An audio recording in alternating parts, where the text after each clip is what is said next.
video na to, huling araw natin dito sa Brunei. Ito yung char kway teow natin na merong toge. At gagawin natin isang ultimate Brunei lunch tour. May panlaban fried chicken ni Mami. Dadaling ko kayo sa mga legendary food spots sa Bandar Seri Begawan. Ano sa opinion ko sa Brunei?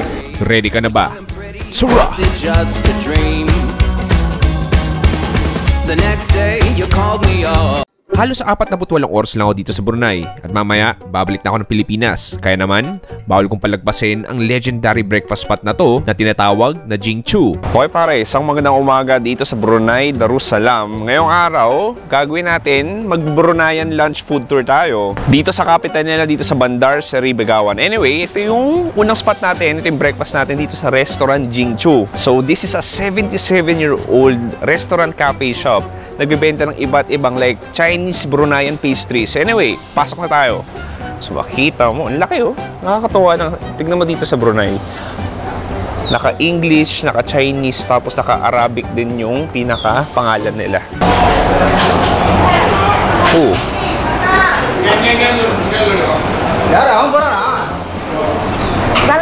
Okay, ang laki. Grabe, daming tao. May pansin ko yung mga kumakain. Usually parang mga empleyado. Or siguro naka-breakfast break sila or lunch break. Anyway, hi! Ito, napakasimple lang ng menu nila. Iisa lang. Okay, I'll just have like one roti kacang kawin. Kacang kawin. Yeah, and what else are the best? This one, egg sandwich. Egg sandwich? Egg sandwich, this one, chuchu egg bread. Okay, I'll try also this. Cheese, this one, cheese mata lambu. And then the drinks. You have cold teh-tarik? Teh-tarik cola. Yeah.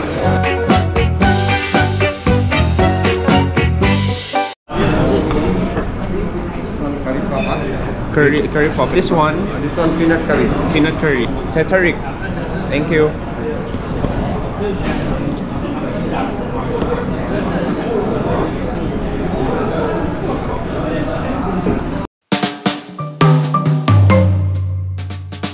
Okay pare, ito na yung ating iba't ibang breakfast. Actually, para talaga tong bakery, parang ganun din. Pastry, cafe talaga siya. So, meron tayong tatlong klase dito.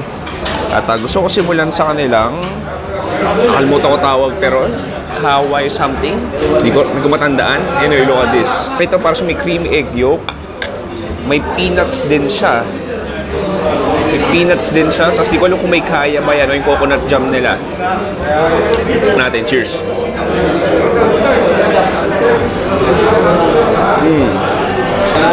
Okay ba? Ay. Hindi ka mahilig sa mani. Itong allergy ko sa mani. Huwag mo kakainin to. Sobrang dami. Yung the sweet peanutty and then it's very sweet. And then yung cream egg yolk, ang lamig niya. Parang na-solidify na siya. And then yung pinakalabas, parang siyang monay, yung texture niya. Punta tayo dito next. Ito yung curry puff natin. Oh, nice. Beef curry laman ito. Tikman natin.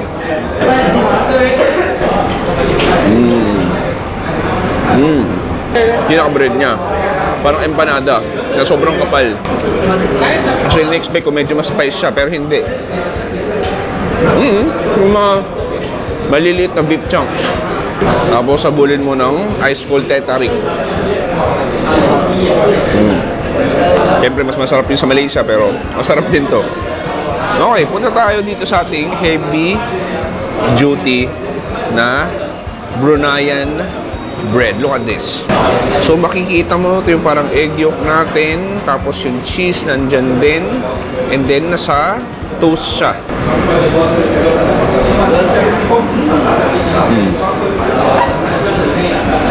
Ang sarap. Simple lang. Yung pinaka tinapay natin, sobrang buttery. Okay, that's why. Sabi nila, may something sa itlog nila. So yung egg yolk natin, nakamix na yung kaya. Kaya pala medyo matamis siya. Yung kaya kasi, parang coconut jam. Sikat sa Singapore. Alam mo, no, sobrang interesting and mind-blowing lang yung cuisine ng Brunei. Sobrang complex. Halo-halo, melting pot lang.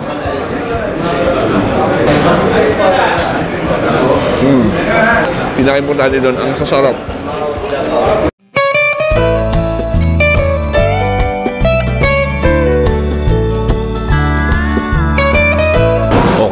Next pare, nandito tayo sa isang sikat na Bruneian Char Kway Teow restaurant. Parang wala silang ibang binibenta kundi Char Kway Teow. Sobrang tanyag na rin ang kainan na to. So, umorder din ako ng kanilang Ice Milo. Alam mo pare, sa Malaysia, lalo sa Malaysia, sa Indonesia, at maging dito sa Brunei, iba yung atake, iba yung tama ng Milo. Good shit siya. Anyway, tikman natin. Iba talaga. So makikita mo may sunny side up egg dyan. Ito yung Char Kway Teow natin na mayroong toge. Kung gusto kong gawin, tikman ko muna yung Char Kway Teow lang. Cheers!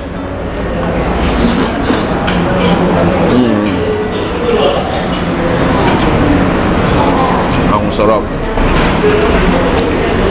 You have the smoky wok aroma. The soy sauce. Yung itlog nagpapatulong din. Crunch ng toge. And then yung noodles natin, sobrang lambot. Pero ready na akong itaas yung level. Meron tayong chili sauce dito. Kuha ko ng spoonful. Lagay natin. Isa pa. 2 spoonful ng chili. Medyo na-disappoint lang ako na na hindi runny egg yung itlog. This is a heavy bite. Cheers!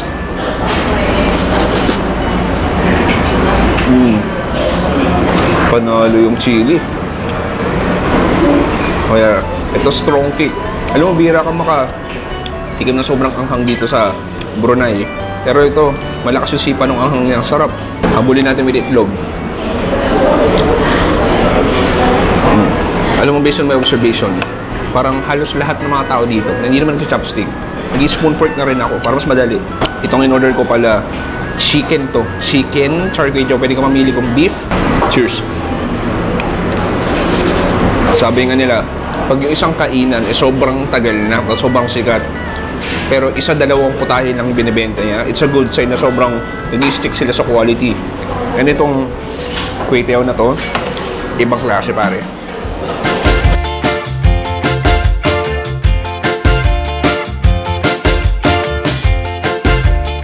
Pambababa ng kinain, samahan nyo muna mamasyal sa isang grocery store dito sa Brunei. Okay pare, so baka magtataka kayo, bakit ka na sa loob ng grocery? Actually, hindi ko rin alam. At nagbabalak na akong bumili ng kahit anong konting pasalubong lang siguro, like yung Milo chocolate or 100 plus. At itour ko na rin kayo, pampahaba rin ng video. So makikita mo, dito sa Borneo Island, like Indonesia, Malaysia, at dito sa Brunei, parang Filipino hypermarket lang din. Look at this. So, punta tayo sa anong section ba? Ito may nakita ko mga noodles. Dito mga iba't ibang toyo. Ketchup manis.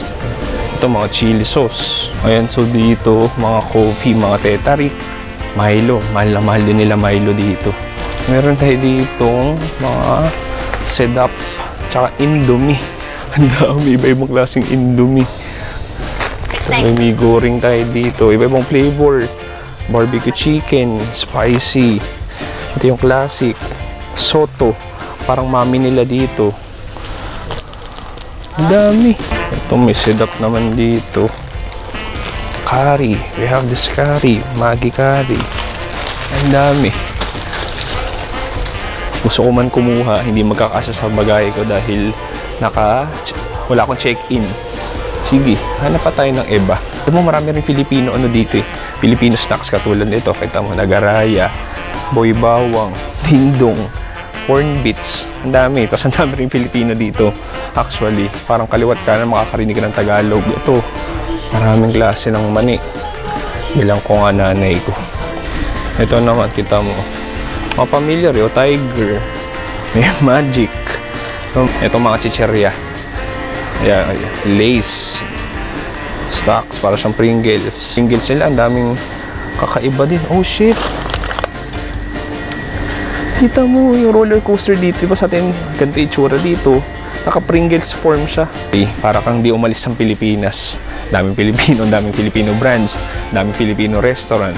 Anyway, naturo ko na kayo at medyo nagugutom na ulit.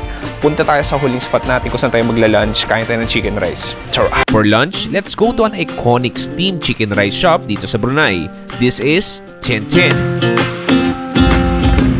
Okay, for our last stop, nandito tayo sa legendary Tian Tian Chicken Rice. So para tong version ng Singapore chicken rice. Hainanese chicken rice. So makikita mo, Ito yun. So, steamed siya sa para siyang may soy sauce lang din. And then, meron tayo ditong fragrant rice. Sige, gusto mo nung tikman tong chicken natin.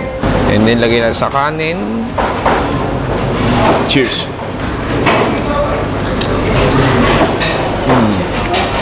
Parang kumain ng tinola. Sobrang maluya siya. Napaka-moist, sobrang juicy. With all of that, like, light soy sauce. Pinaka ginagawa dyan. Look at this. Halatang gamit na gamit yung chili nila dito. Ang laki yung ating chicken. Okay, this time gusto kong kumuha ng may balat.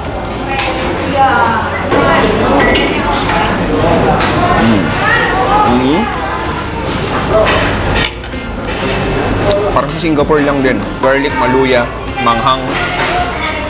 Ito yung mga tipong pagkain na kaya ka na kaya wala ka ng pake sa paligid mo. Dito mo talaga masasabing sobrang diverse ng Bruneian food and I'm loving it, pare. Parang lahat ng mga top na favorite kong Southeast Asian food nandito na. Ito, tikman natin itong lemon tea. Panalo.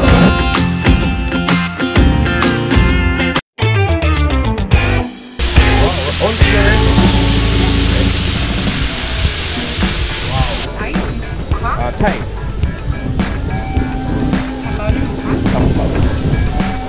Sampat. Oh, yang spicy. Spicy. You have sweet? Can you mix?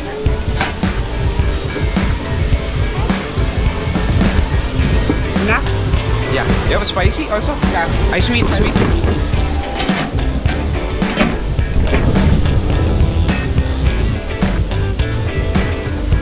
Okay pare, last stop natin. Nandito tayo sa isang parang labas ng mall. Parang siya activity center na maraming food stalls. So medyo mapayapa dito. Tapos sa likod ko, yung isa sa pinakamalaking mosque nila dito sa Brunei. Anyway, pupunta natin yan. Diyan tayo mag-outro. Pero nakita na naman ako. Busog na ako dito sa nasi katok. Pero gusto ko tumikim ng iba't ibang version. Look at this. So, meron tayo spicy sambal dito. May sweet sambal tayo dito. Tapos ito yung fried chicken na gawa ni Mama. Bumili rin ako ng Thai green tea. Tikman natin. Sarap. Parang lasa nung sa Thailand din. Okay, so ito yung nasi katok natin. So, sabi nga nila, bakit daw nasi katok pangalan nito? Kasi daw, usually, yung pinakauna nagbenta daw nito, parang kumakatok lang daw sila para bumili. Parang, pabili po, parang ganun. Nasi means kanin. Yung word na katok dito is yung katok din sa Tagalog. Anyway, tikman natin. Gusto mo tikman itong fried chicken? Oh, init pa. Cheers.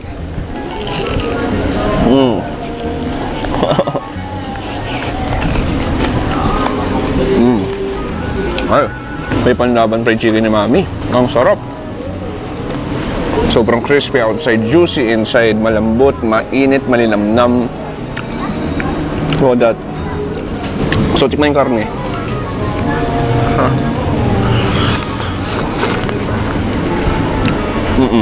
Kunin ko itong balat.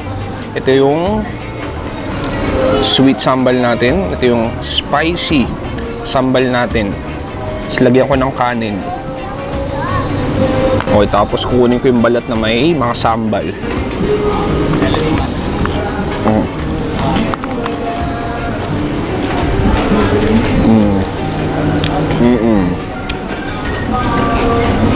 Sobrang simple ng anatomy ng nasi katok pero ang sarap.